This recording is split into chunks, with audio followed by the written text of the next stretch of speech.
Pitching, one of the most important positions in baseball. It's a difficult task, and a good pitcher can win you or lose you a game. There's two different kinds of pitchers, a lefty pitcher and a righty pitcher, obviously, depending on which arm you throw it. To be a successful pitcher, you have to have good mechanics, good arm angle, speed and strength, and then also have a wide range of pitches. Mechanics. This is where it all starts. You have to have a solid foundation, which basically means you have to have strong legs. If you have strong legs, you are able to push off the mound grader and get a more velocity on your baseball. Pitching is like a catapult. You basically wind up, and then once you pull the lever, your whole body, like the catapult, will whip forward and throw the ball forward, if you want to think like that. In the windup of a baseball pitcher, there is 3 main points you must accomplish to be successful. You must come to a balance point, which is the knee raised, the separation of the hands, which is here, and then the follow through, which is this motion.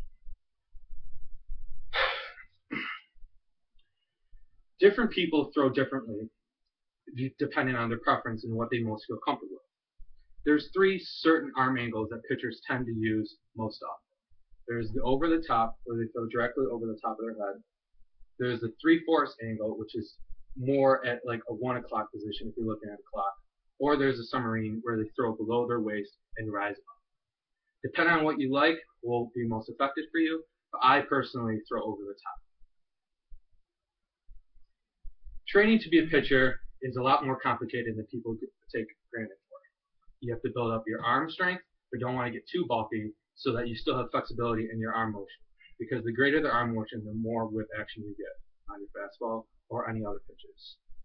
Running before and after pitching is very important because it keeps the blood flowing and does not allow cramps and for muscles to get tight. Weightlifting, as I mentioned before, helps build up your legs, but also it can help build up your upper body and your abs. Having a good core helps you maintain balance and also produce your power. This is where your power comes from for pitching.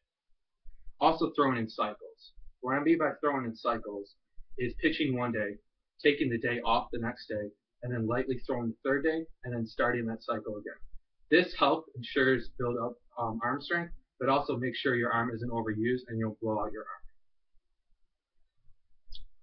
There's many different pitches that pitchers use, and depending on how they throw it, it does certain things. Now,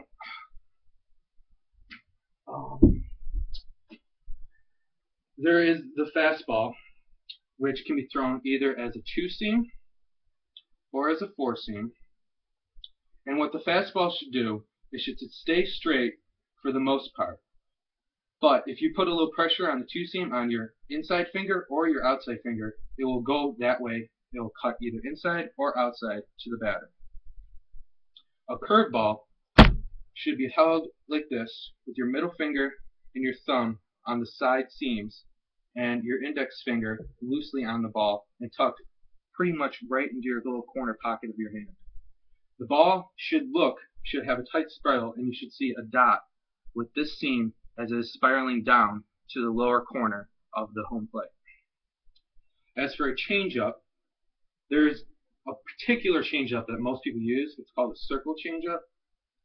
And as you can see, the reason it's a circle is because you make an OK sign with your hand, and you use the 3 other fingers to guide, and your pinky is just kind of resting on the ball. This is where you can push the ball, and this is also how you get motion.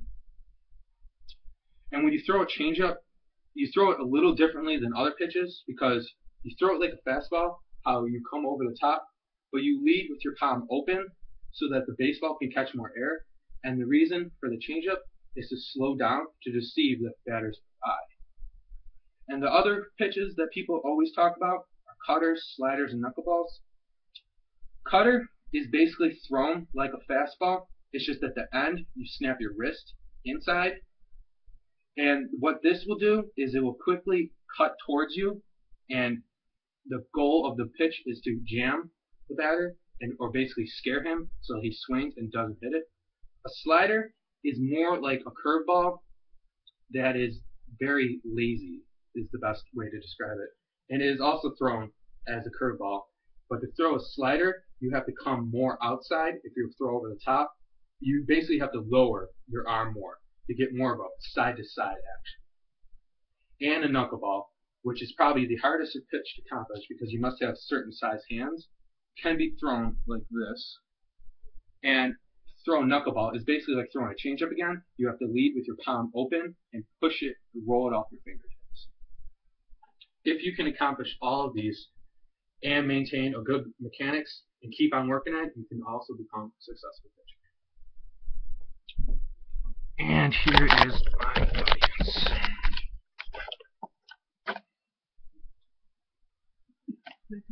A little bit.